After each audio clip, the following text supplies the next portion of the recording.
If you own a rental property in Oakland, Berkeley, or anywhere in the East Bay, the moment a tenant gives notice to vacate is the moment your financial risk spikes. Not because move-outs are complicated, but because California law requires a specific sequence of steps. Skip one or do them in the wrong order, and you can lose deposit deductions you were otherwise entitled to make. In this video, I'm going to walk you through the complete 2026 move-out process, all 4 stages, and then the 7 mistakes we see landlords make most often. There's a full written checklist linked in the description. This video covers the same ground, but hearing it once before you do it makes a difference. Let's get into it. Most landlords don't know this step exists. That's why it's the one that generates the most disputes. Under California Civil Code Section 1950.5F, once a tenant gives you notice to vacate, or once you issue a termination notice, you are legally required to offer the tenant a pre-move-out inspection.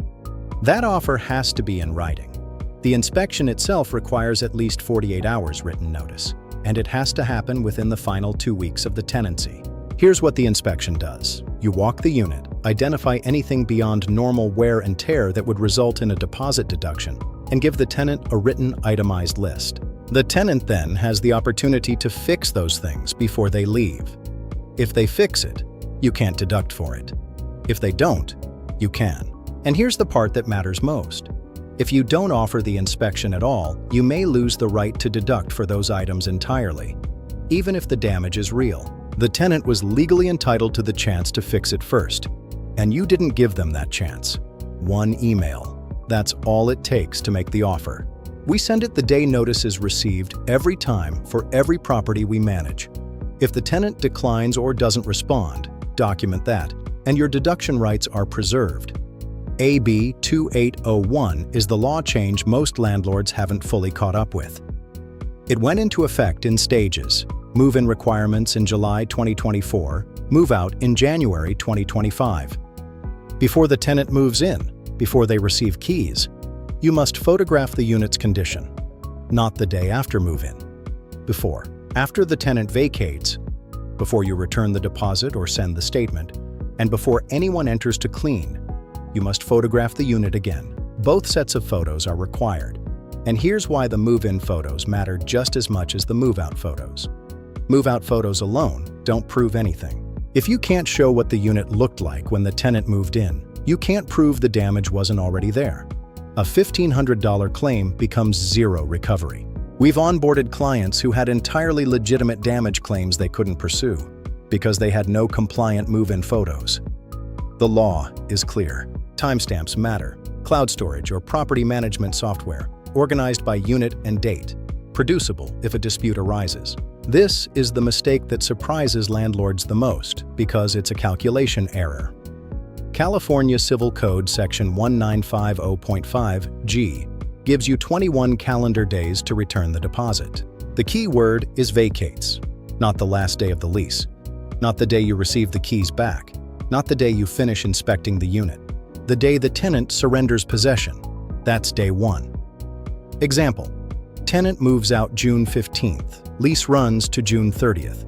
Your deposit deadline is July 6th, not July 21st. We put the actual vacancy date in our system the moment keys are returned, and the reminder goes out at day 14. If you self-manage, put it in your phone right then. What has to go out within 21 days? Either the full deposit or an itemized statement listing every deduction on its own line, with specific dollar amounts and receipts. A summary line that says, "Cleaning and repairs, $800, does not satisfy the requirement. If work is in progress, send an estimated statement with final costs pending." Miss the deadline entirely and a court can rule you forfeit all deductions. If they find bad faith, you can be ordered to pay the tenant up to 2 times the amount. State law sets the floor. Oakland. Deposit disputes for rent-controlled units can be filed with the Oakland Rent Adjustment Program, the RAP, in addition to or instead of small claims court. Berkeley. Berkeley requires landlords to pay annual interest on security deposits. The rate is set by the Berkeley Rent Board and updated periodically. This is small in dollar terms. We have seen it used at rent board hearings to undermine landlord credibility. Calculate what you owe. and include it when you send the deposit accounting. Let me run through the 7 patterns we see most often, both in self-management and in the disputes we track through RAP and Berkeley Rent Board hearings. 1. Using the lease end date instead of the actual vacancy date. 2. Failing to offer the pre-move-out inspection. Skipping it has cost landlords thousands. 3. Taking photos after repairs or cleaning begin. 4. Charging for normal wear and tear, like faded paint or worn carpet. These are the landlord's cost of business. 5. Vague itemized statements. 6. Missing the Berkeley annual interest. 7. Losing receipts for deductions over $125. The move-out process isn't complicated, but it has more required steps than most realized. The requirements changed in 2024 and 2025. If you're managing your own East Bay rentals, the full checklist is in the description. If you'd rather not run this process yourself, this is exactly what we do. Free consultation link is also in the description. See you in the next one.